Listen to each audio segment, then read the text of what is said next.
Halo semuanya, perkenalkan saya Ega Florentina Bodohaloho dari jurusan Pendidikan Matematika, Fakultas Matematika dan Ilmu Pengetahuan Alam, Universitas Negeri Medan. Di sini saya membuat video untuk menyelesaikan salah satu tugas proyek filsafat dengan dosen pengampu Ibu Imelda Friunita Manurung, SPD MPD. Adapun materi yang akan saya sampaikan yaitu aliran filsafat materialisme. Sebelum kita memasuki pemahaman aliran filsafat materialisme, kita harus tahu dulu apa itu filsafat.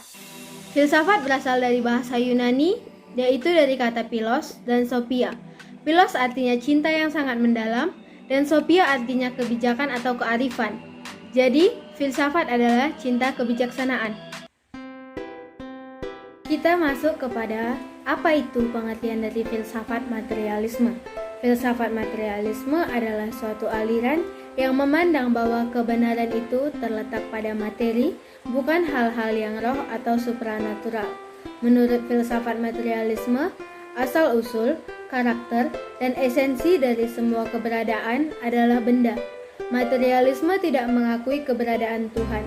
Tidak ada bab tentang Tuhan. Materialisme memandang bahwa benda itu primer, sedangkan ide ditempatkan di sekundernya. Materialisme mengakui bahwa materi menentukan ide, bukan ide yang menentukan sebuah materi. Adapun pendapat beberapa orang ahli, yang pertama Demokritos. Demokritos berpendapat materialisme adalah perintis materialisme klasik yang disebut juga atomisme. Demokritos menganggap bahwa segala sesuatu terdiri atas bagian-bagian kecil yang tidak dapat dibagi-bagi lagi yang disebut atom. Pendapat kedua, Thomas Hobbes, memiliki pendapat bahwa pengalaman merupakan akal dari segala pengetahuan. Juga akal pengetahuan tentang asas-asas yang diperoleh dan dikukuhkan oleh pengalaman. Hanya pengalamanlah yang memberi kepastian. Adapun pendapat yang ketiga oleh Ludwig Feuerbach, yaitu yang ada hanyalah materi, tidak mengenal alam spiritual. Kepercayaan terhadap Tuhan hanyalah merupakan suatu proyeksi dari kegagalan atau ketidakpuasan manusia mencapai cita-cita kebahagiaannya dalam hidupnya. Oleh karena itu, Tuhan hanyalah merupakan hasil dari sebuah khayalan manusia.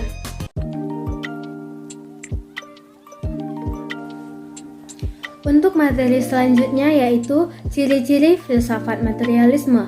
Adapun ciri-ciri yang pertama yaitu segala yang ada atau wujud berasal dari satu sumber yaitu materi. Yang kedua, menjadikan panca indera sebagai satu-satunya alat mencapai ilmu.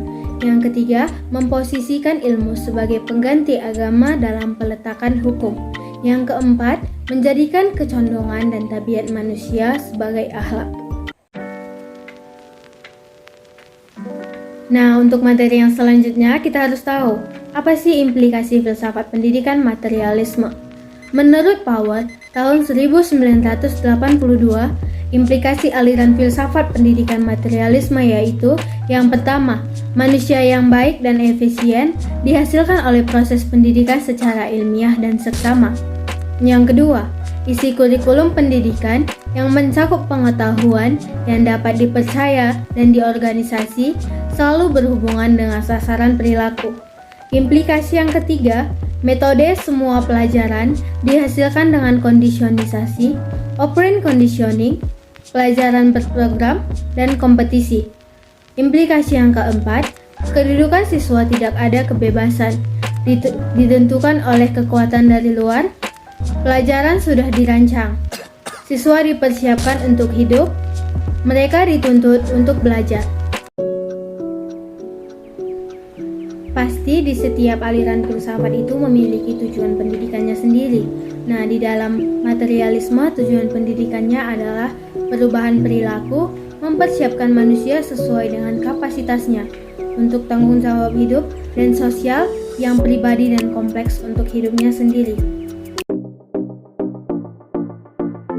Untuk materi yang terakhir itu adalah kelemahan dan kelebihan filsafat pendidikan materialisme. Untuk kelemahan yang pertama, Materialisme mendasarkan segala kejadian dunia dan kehidupan pada asal benda itu sendiri. Padahal, dalil itu menunjukkan adanya sumber dari luar alam itu sendiri, yaitu Tuhan. Untuk kelemahan yang kedua, tidak mencakup keseluruhan. Aliran materialisme bersifat detotalisasi, artinya menginginkan manusia secara total. Materialisme berpendapat yang terpenting bagi manusia adalah usahanya, bukan hanya akalnya.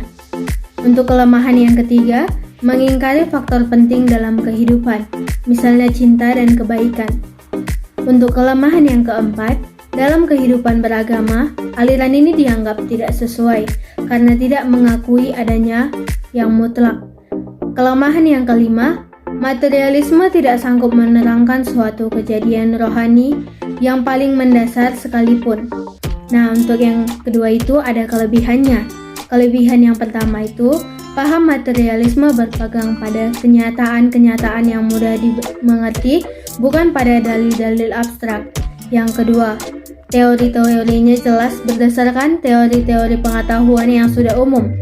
Kelebihan yang ketiga, semua perubahan yang terjadi bersifat kepastian. Kelebihan yang keempat, isi pendidikan mencakup pengetahuan yang dapat dipercaya di organisasi, selalu berhubungan dengan sasaran perilaku. Untuk yang kelebihan kelima, semua pelajaran dihasilkan dengan kondisionisasi, pelajaran berprogram dan kompetensi.